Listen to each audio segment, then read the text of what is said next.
This, folks, is likely our reality for the next couple of years.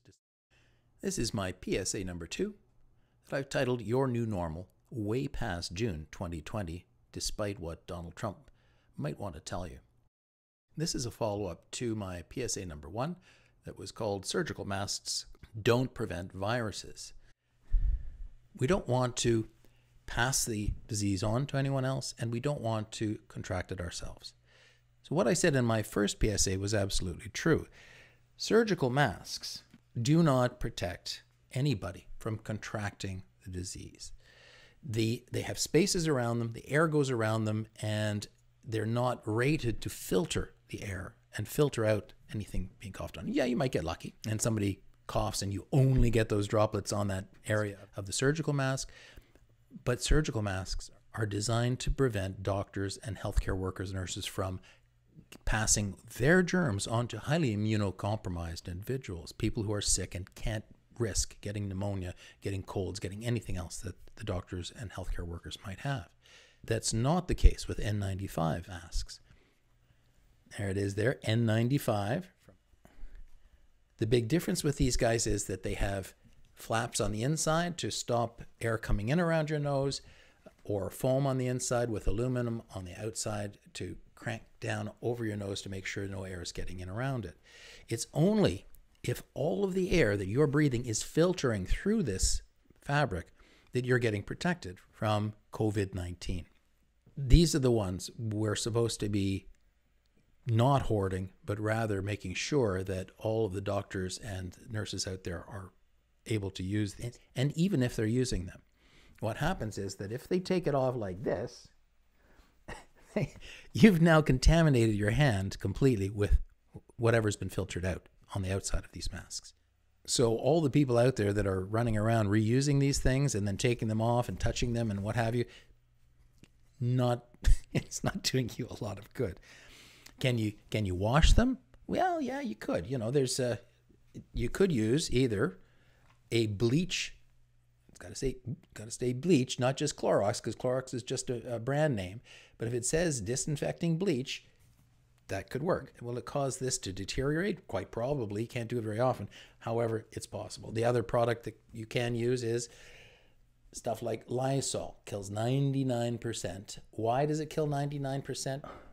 Because it has ammonia in it, or hydrogen peroxide.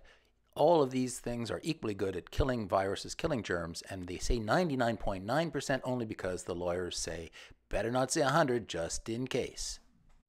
And so with so many people infected around the world, it is no longer the case that it's a great idea for only people who think they've been infected to be wearing surgical masks. Why? Because we now know from the study in Iceland, up to 50% of people may be infected and carrying the disease without showing any symptoms. They may never get symptoms. We're not sure yet, because maybe they've got a little bit of immunity in them. They carry it for a while, they pass it around, and then they get over it without having shown any symptoms. That may be the case with young people. Not as many young people are showing full symptoms as older people are, especially the oldest people. So what China was doing, to be clear, they were not using surgical masks on everybody as a way to filter out the air, which is, I know, virtually 100% of these idiots who are out there wearing these masks today are wearing them because they think they are filtering out the COVID-19. Not true. They cannot do that. That's not what they're designed for. They're just meant to catch any of your germs leaving your nose and your mouth. What the Chinese were doing by insisting that everyone in going to grocery stores and everything else were wearing masks was they were hoping to prevent all those carriers who may have just been infected from passing on any bodily fluids from your eyes, tears, from your nose, from your mouth, onto other surfaces that people in grocery stores and elsewhere were picking up. Again, it only works if you're getting rid of those masks after every use and washing your hands afterwards thoroughly, because you're touching the mask, the outside of the mask. You don't know what it's been exposed to. And if the rest of the people in your house haven't been infected and you're taking that mask off and touching it, you're carrying the COVID-19 virus onto everything you touch. They're touching it, and then they're touching their eyes and their mouth and their nose, and they are picking it up. Here's everything you're going to need to make an almost unlimited supply of disposable, super cheap surgical masks. strong paper towel from your local hardware store, soap to wash your hands because everything you're dealing with should be sanitary when you're doing this project so that the product is sanitary when you're finished, duct tape, a stapler with lots of staples, a few rolls of either hemming style ribbon from your sewing supply store or something similar from the dollar store, something that's soft to go behind your ears, a package of large elastics like the kind they use at the post office or the go around broccoli in the grocery store, and a pair of scissors. That's it. There is no need for a sewing machine or thread or fabric, and no need to worry about having to wash these masks after you've used them.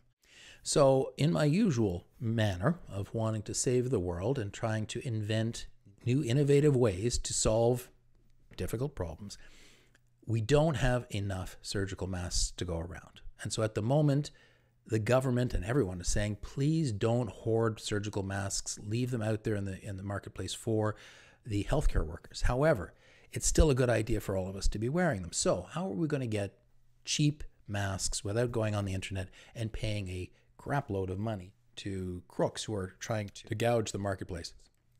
Remember that this disease works especially harmfully in the lungs, where it immediately starts producing mucus secretions in the lungs. And that means that even if you are asymptomatic, not showing fever, not having trouble breathing, you may already have droplets forming in your alveoli in your lungs that are coming out in your breath.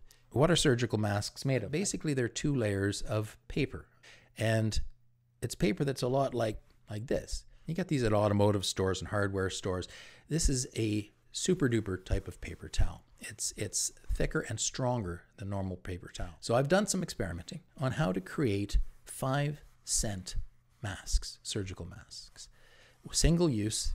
They're so inexpensive you can throw them away, and we can all make them ourselves. And we can make them for hospital workers too. So how to make my invention. Is it my invention? Yeah, it's kind of my invention. Here we go. I've never done a demo like this before, so bear with me while I figure out how to do this most effectively. You take one. These are not the kind that come in half sheets. They come in full sheets. You don't need the full sheet, and you don't need to double it up, because all you're trying to use this stuff for is to catch your breath droplets and prevent them from going out past this fabric. If they get out a little bit around, you can't worry about it, because it's without an N95, you're not catching everything. You take one of these pieces, you cut it in half. They're square, so it doesn't matter whether it's lengthwise or whatever. Now you've got 2 pieces, right? So you've got 2 masks here. And this is going to fit over our face. And again, it doesn't have to be skin tight, because that's not what these surgical masks are designed to do. Catch the outgoing, not the incoming. What you do now is you fold about 1 centimeter, that's about 1/2 inch, on the side once, and you fold it again. Now you've got 2 folds. The reason you're doing this is because we need a little bit of a thicker piece on the edges, because we're going to staple right through the elastic and the ribbon pieces through the duct tape and the fabric of the mask. It needs to be thick enough that it's not going to tear out. Now what do? Now we take this side and fold it, accordion fold on the side, right? So now you've got an accordion fold. In my new and improved version today versus yesterday, I've added a second pleat, and so it looks like this fold in the photograph. You're folding 2 pleats going opposite directions, with the outside folds meeting in the middle. What do you do now? You take any kind of tape. This is common duct tape. You could use 2 layers of this regular packing tape. Even stronger and better is this kind of stuff, which is tuck tape, used in construction to put up plastic barriers and insulation.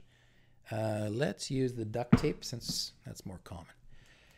You strip off a piece, and it helps if you're doing a few of these. You cut off pieces and have them ready to rock and roll. They have to be long enough that they cover the sides of this mask that we're making here. So we got our folded piece. We're going to take the duct tape and run it over the fold with enough coverage that you're getting about another half an inch, 1 centimeter, touching the inside of the mask material, like so. And you're then going to fold the top over the back, push it down nice and tight, and you've got a folded piece with a little bit of a pleat in the middle, right? And you take your scissors and you slice off the little extra bits on the sides. And now you've got, there was the tuck tape, working, sticks, it's got great glue in it. It really sticks well, red or blue. Here is the packing tape, doubled up, works okay. But what that led to in the experimentation, so a single layer ripped out in the corners. It just pulled. A single layer of tape is not the problem. You have to fold over, have folds, 1, 2, 3 layers of thickness. And those 3 layers of thickness are essential to hold the staple in place without it ripping out of the fabric and the duct tape. What also happened was that if the elastic you're using is too strong, it pulls the paper apart. It's durable, but it's not that strong. I interrupt this educational video to bring you a new and improved design. N95 masks have an attachment that goes right behind your head on top and bottom. But I realized that the surgical masks don't have that. They just have these bits that go around behind your ear, easier to put on and off, quicker to just chuck into the bin and put on another one. Versus my original single pleat design, I added a second pleat to give it more volume in the front and make the sides a little narrower. So this is even more comfortable. It's even cheaper and easier to produce because all I'm using is a stapler to attach the sides. You might think, oh, it's not going to work, but it works fairly well. As long as they're standard size, not the little weenie ones. You don't need the huge industrial size stapler either. And all I've done is stapled through both fabric and elastic. Worn this for a few hours, no problem. It's even more comfortable than the other design. And what I've done is added a bit of elastic to the ends. Again, it's only stapled in there. Works fine, seems to hold well. I'm sure that you could probably use this all day long. The elastic part goes on the bottom.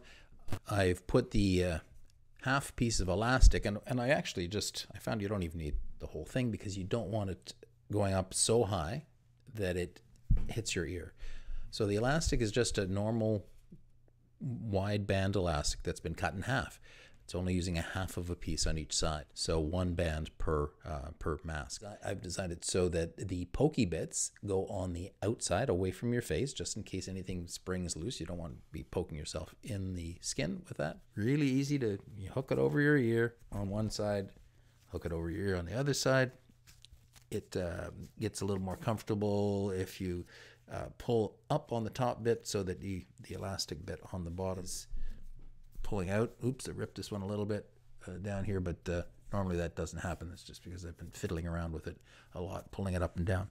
I've been wearing it for hours. It's comfortable, works great. This one even has a little more space around the sides, so there's more air coming in, which is what the design of a surgical mask is meant to do. So it's not supposed to be filtering, but it actually is breathable, so you can breathe right through it. And even though I did just get a little rip on the bottom of this one, it is very strong stuff. It's not, that tear is not going any further. I just yanked on it with my finger. I did try this on the little woman just now. While the size from side to side is not a problem on a smaller person's head, these guys do have to be shorter. It would just have to be a shorter piece of the black stuff in this particular case. It's black. It might be the case that because that will pull the staple on the side around behind the ear more, we'd have to go with a shorter piece of elastic or move the elastic inside a little bit further. But it should be not a problem to figure out how to adjust that for any particular person one time and then just keep producing it in that size. We wouldn't even have to mark it as a smaller size because you would see that these guys were shorter on the ones that are for a smaller person on both sides. It might be the case that for little kids, you might have to actually cut the width of the piece and make it actually physically, smaller in width. But the height should be fine because anything extra just goes under the chin, so it's not a problem. So now when you come home and you've been wearing these guys and you want to take them off and throw them away, be aware that this is now contaminated. So you're touching it. You better be washing your hands or sanitizing your hands. Washing is just as good as sanitizing. You don't need hand sanitizer. Everybody ran out and bought 7 gallons of hand sanitizer. I don't know exactly why. I don't understand the panic mentality, but that's just me. A lot of people seem to enjoy panicking, and good for you. If that makes you feel good, you go right ahead and panic your butt off. Buy all the toilet paper you can lay your hands on. Let's keep in mind, folks, this is not going away in June or July or August or September, October, November, December. It is not going away until everybody has either been exposed to it and gotten over it or passed on, or the vaccine is developed and we all have to be vaccinated in this country and around the world, because anybody flying in from contaminated places are going to reinfect anybody who has not yet been vaccinated. So this is going to carry on for quite some time. We need to make sure that around the world, it's the healthcare workers, the people working in old age homes, etc., who have these guys. Even the sick people don't need these things. They don't need to be filtered anymore. They've already got the disease. All the sick people need are handy dandy 2 cents per surgical masks. You're just trying to stop infected people from infecting other people. And a lot of us don't know that we're infected, and we're going over to visit grandma and giving her a big smooch, and we're killing her. Like, is that really what you want? Even with your parents, your brothers, your sisters who might be immunocompromised, do they have diabetes? That puts them at a huge risk. Are they overweight? My God, their bodies are already struggling enormously just to deal with the fact that they are obese. Healthy BMI is called healthy BMI, body mass index, for a reason. You're healthy when you are slim. You're not so healthy when you're overweight, as most of America is today. Please don't hoard these. If you've got them, make sure they're sanitized and take them into to your local hospital, or to the police who need them, or to the frontline workers everywhere in your country. And go ahead and start making these things. Man, it's so easy. It's so cheap. Almost everybody in the world has access to this stuff or something similar. Folks, stay healthy.